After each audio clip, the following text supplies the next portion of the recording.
नमस्कार। आज हम चल रहे हैं भारत के बिल्कुल दिल में, मध्य प्रदेश। यहाँ एक ऐसा खजाना छिपा है जो सिर्फ नक्शे पर एक जगह नहीं है, बल्कि अपने आप में एक पूरा अनुभव है। चलिए साथ मिलकर बैतूल के रहस्यों से पर्दा उठाते हैं। देखिए, मध्य प्रदेश टूरिज्म की ये बात बिल्कुल सही है। बैतूल कोई आम टूरिस्ट स्पॉट नहीं है, ये तो एक अभयारण्य जैसा है। तो सवाल ये है कि आखिर इस छिपे हुए रत्न में ऐसा क्या है जो इसे इतना खास बनाता है। आइए पता करते हैं। हमारी आज की यात्रा कुछ इस तरह रहेगी। पहले हम समझेंगे कि इसे छिपा हुआ रत्न आखिर कहते क्यों हैं। फिर इसकी कुदरती खूबसूरती में खो जाएंगे। इसके बाद इसके आध्यात्मिक मन को जानेंगे, यहाँ की सदियों पुरानी कथाएं सुनेंगे और आखिर में ये भी देखेंगे कि आप खुद यहाँ तक कैसे पहुँच सकते हैं। तो चलिए शुरुआत करते हैं पहले पड़ाव से। बैतूल एक छिपा हुआ रत्न। इसे दक्षिण मध्य प्रदेश का गेटवे तो कहा जाता है, पर असल में वो क्या चीज है जो इसे इतना अनोखा और दुनिया के नजरों से थोड़ा दूर रखती है। असल में इसकी शांति का राज तो इसकी लोकेशन में ही छिपा है।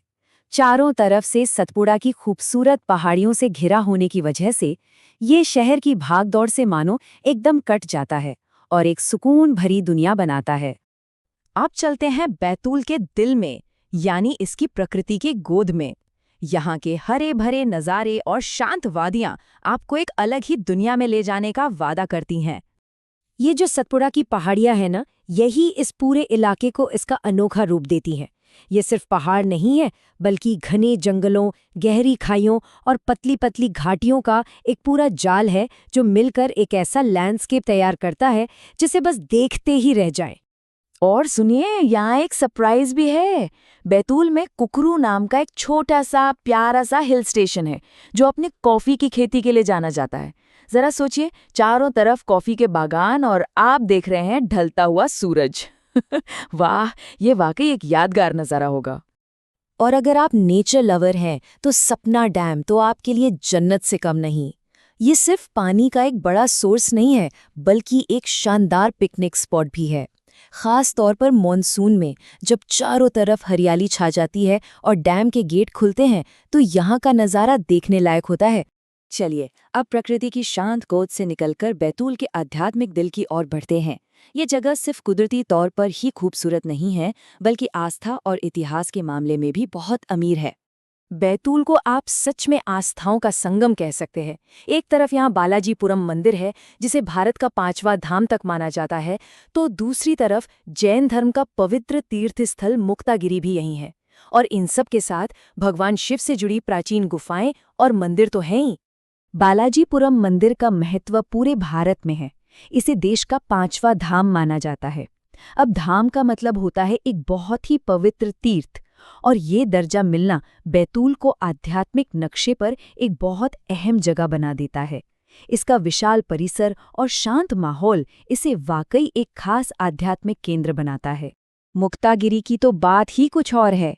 जरा कल्पना कीजिए, सतपुड़ा की हरी भरी पहाड़ियों पर एक एक करके मंदिर बने हुए हैं। ये कोई एक मंदिर नहीं है, बल्कि पहाड़ों में फैला हुआ एक पूरा तीर्थ है, जहाँ अध्यात्म और प्रकृति जैसे एक हो जाते हैं। 52 ये सिर्फ एक नंबर नहीं है, ये मुक्तागिरी के विशाल रूप और उसकी ऐतिहासिक गहराई को दिखाता है। सोच कर देखिए, सदियों पहले इन पहाड़ों पर एक एक करके पूरे 52 मंदिर बनाए गए थे, जो आज भी जैन आस्था का एक बहुत महत्वपूर्ण केंद्र हैं। चलिए अब उस दुनिया में उतरते हैं जहाँ इतिहास और पौराणिक कथाएं आपस में मिल जाती हैं। बैतूल की धरती भगवान शिव की कहानियों से गूंजती है, जो यहाँ की गुफाओं और मंदिरों में आज भी जिंदा महसूस होती हैं। यहाँ की गुफाएं सिर्फ पत्थर की बनी आकृतियां नहीं हैं, बल्कि ये जीती जागती कहानियां हैं। यहाँ के लोग मानते हैं कि भगवान शिव ने खुद इन गुफाओं में तपस्या की थी, और शायद इसीलिए आज भी इन जगहों पर एक खास दिव्य ऊर्जा महसूस होती है। एक बहुत प्रसिद्ध कथा है कि जब भस्मासुर राक्षस भगवान शिव का पीछा कर रहा था, तो उन्होंने इसी इलाके की भोपाली गुफा में शरण ली थी। ये कहानी इन गुफाओं को सिर्फ एक जगह नहीं, बल्कि पौराणिक इतिहास का एक जीता जागता हिस्सा बना देती है। भगवान शिव की पूजा में बेल पत्र का एक बहुत गहरा मतलब है। इसकी 3 पत्तियां सिर्फ पत्तियां नहीं है, बल्कि ये प्रतीक है। ये भगवान शिव की 3 आँखों, उनके त्रिशूल और त्रिदेव यानी ब्रह्मा, विष्णु और महेश का भी प्रतिनिधित्व करती हैं।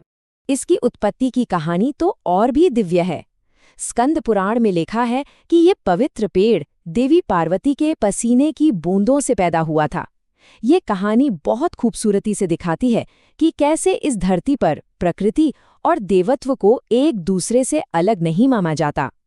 तो अगर आप भी बैतुल के इस अनोखी दुनिया को महसूस करना चाहते हैं, तो चलिए देखते हैं कि आप अपनी यात्रा की प्लानिंग कैसे कर सकते हैं। बैतूल पहुंचना काफी आसान है। सबसे नजदीकी एयरपोर्ट नागपुर में है।